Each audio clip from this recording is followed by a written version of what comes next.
নমস্কার বন্ধুরা, আজকে বিরিয়ানি রান্না করব, চিকেন বিরিয়ানি। তো তার জন্য দেখুন কী করে নিচ্ছি। প্রথমে আলুটা সেদ্ধ করে নিচ্ছি। আলুটা ফুড কালার দিয়ে আর লবণ দিয়ে সেদ্ধ করে নিলাম। সেদ্ধ হয়ে গেছে, এর নামিয়ে নেব। আমি পুরোটাই সেদ্ধ করে নিয়েছি। এই তেল দিয়ে দিচ্ছি কড়াইতে। এর মধ্যে বেরেস্তাটা ভেজে নেব।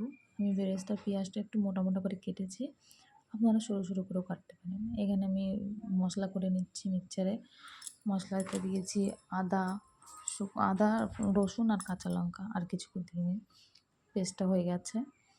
এবার বেরেস্তাটাও ভাজা হয়ে গেছে, একটু লাল লাল করে ভেজে নেব। ভাজা হয়ে গেছে, নামিয়ে নিচ্ছি। এবার নামিয়ে নেব। এর মধ্যে এই তেলের মধ্যে আলুটা ভেজে নেব। আমি এই তেল দিয়েই আজকে চিকেনটাও রান্না করে নেব।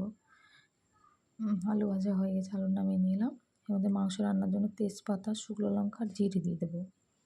দিয়ে দিয়েছি। এবার বেরেস্তাটাও দিয়ে দিলাম। এখানে বেরেস্তা দিয়ে আজকে মাংসটা রান্না করে নেব। বেরেস্তার মধ্যে সব মশলা দিয়ে দিয়েছি, টমেটো দিয়ে দিয়েছি। টমেটোটা একটু বড় বড় হয়েছে দেখে একটু খুন্তি দিয়ে একটুখানি কেটে কেটে দেবো। হয়ে গেছে, মশলাটাও কষানো হয়ে গেছে। কষানো হয়ে গেলে এবার চিকেনটা দিয়ে দেবো।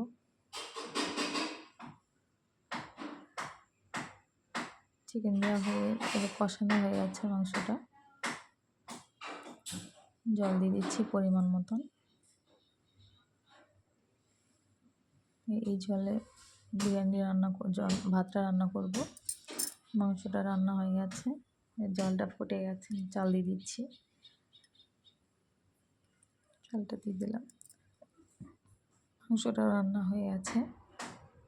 মাংসটা একটু নাড়াচাড়া করে মশলা দিয়ে দেবো, গরম মশলা। সরি বন্ধুরা, আজকে গরম মশলা আমি ব্যবহার করবো না। ঢাকা দিয়ে রেখে দিলাম।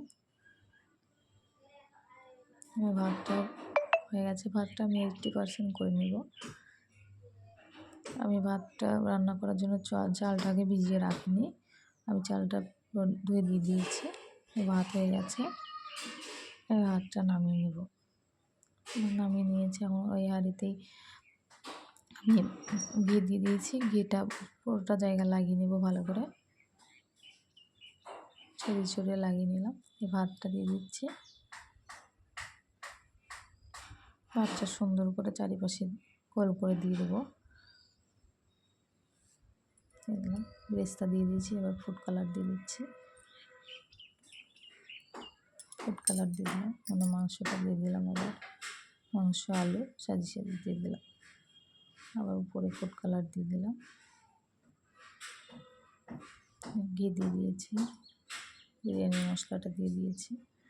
আমি সাধারণভাবে নর্মালভাবে রান্না করছি। এখানে গোলাপ জল দিয়েছি, আতর দিয়েছি, কিন্তু আমি আর অন্য কিছু ব্যবহার করিনি।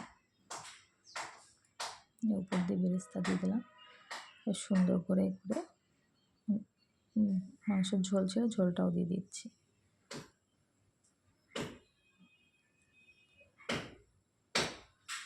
ঝোলটাও দিয়ে দিলাম। ভালো করে দিয়ে ঢাকা দিয়ে রেখে দেবো আধা ঘন্টার জন্য। আধা ঘন্টা পরে দেখুন বন্ধুরা কি সুন্দর কালারটা হয়েছে। আপনারাও বাড়িতে ট্রাই করবেন প্লিজ, খুব ভালো হয় খেতে, খুব টেস্টি হয়েছে। Bye bye, tata.